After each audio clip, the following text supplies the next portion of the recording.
Hey guys, what's going on? Laying back for another Netflix review, and today I'm going to be talking about Heart of Stone.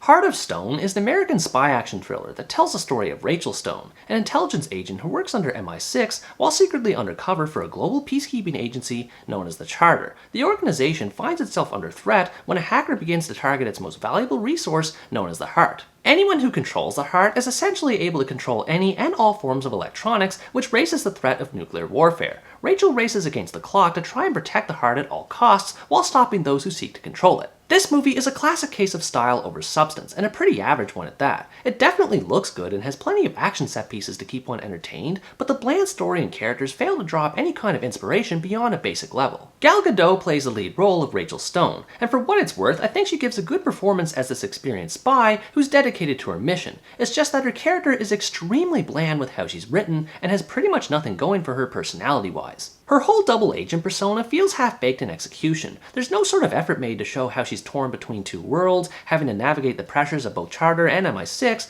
or anything else that would be interesting. She's just another superhero who has to save the world, and that can be fun, but it's disappointing how she doesn't have any sort of dramatic intrigue. The other characters are just as bland as she is, with Parker being the only one in her group that even slightly stands out. The movie tries to show this sort of friend or rival dynamic between them, but it's clear as day what direction the story is going to take Parker, so again, he and everyone else in the group just feel ordinary. There is also the villain in the form of Kia Dewan, who's sort of unique in the sense that she wants to use the heart to expose those who wronged her and bring them to justice, and not just using it to kill people. I like the idea behind this approach, but the movie squanders her potential later on, and she ends up becoming as generic as everyone else. The story is a bit better than the characters, but not by much. At its core, this movie is a typical MacGuffin narrative where characters are vying for control of a device that can change the world, in this case the heart. It's cool how the movie tries to expand on the concept of the heart a little bit and the organization surrounding it, but it doesn't dive as deep into it as it could have. I do like the idea of Charter and how it serves as this overarching force for peace that supersedes all other intelligence organizations. There's a lot that could have been done to expand the reach of Charter and show how it intersects its way into different missions and organizations, but sadly the movie never takes advantage of this. Instead, there's a lot of plot holes left unexplained as to how the heart's technology is so powerful that it can basically predict anything before it even happens, or why Charter doesn't just cooperate with other organizations to take down terrorists. I really appreciate what the story was going for, but as with the characters, it never ends up being anything novel. It's pretty obvious from the get-go that the movie is all about the action, and in this regard, the movie does well at it. It features a lot of action set pieces that vary between gunfights,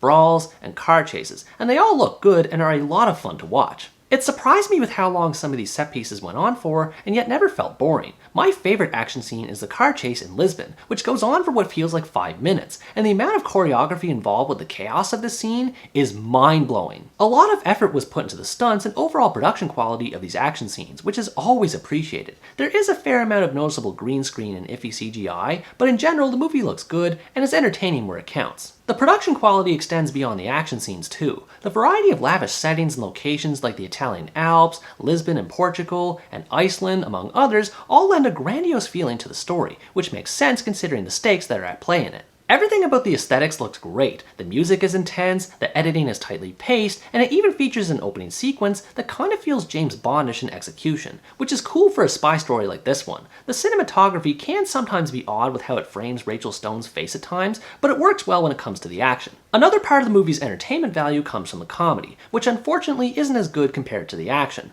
Much of it comes from banter between Rachel and Parker, as well as her other teammates, and it feels like they try way too hard to be funny during scenes that should be more serious in nature, especially when they revolve around the heart. There were also weird situations that popped up out of nowhere that just felt cringeworthy, like how a peacock suddenly shows up during a tour of Charter, or how Stone's team all dance together to a Lizzo song. I understand why a lot of blockbuster action flicks tend to include humor to make the movie more fun, but it's not always done well, and this is a prime example. It's unfortunate because a lot of these character quips and comedy happen during scenes that are supposed to be suspenseful. It's great to see Rachel and others carry out their mission in more stealthy situations as it helps to shake up the variety of scenes beyond just being all about the action, but the tension is kind of ruined with characters always trying to be witty. In the end, it feels like just about every other action flick with how it goes through the motions and checks things off like set pieces, comedy, spies, and so on and so forth. There's nothing wrong with wanting to make a fun, light, action-oriented movie, but this one doesn't go about things with any real degree of enthusiasm. Overall, Heart of Stone is a mediocre action thriller that is enjoyable in some respects and not so much in others. If you like spy-oriented action movies and just want to turn your brain off and have a good time, you might enjoy checking this out. The admirable dedication to its action and set pieces isn't enough to make up for the uninspired story and characters that center around them. It's fun in the right places, but as a whole, there isn't much heart behind it. What did you think about this movie? Did you find the action in it to be entertaining, or were you bored by it instead? Let me know in the comments below. Anyways guys, that's going to wrap up my review of Heart of Stone. Thanks for watching this video, I hope you enjoyed it, and as always stay tuned for the next part where next time I review the animated action comedy, The Monkey King.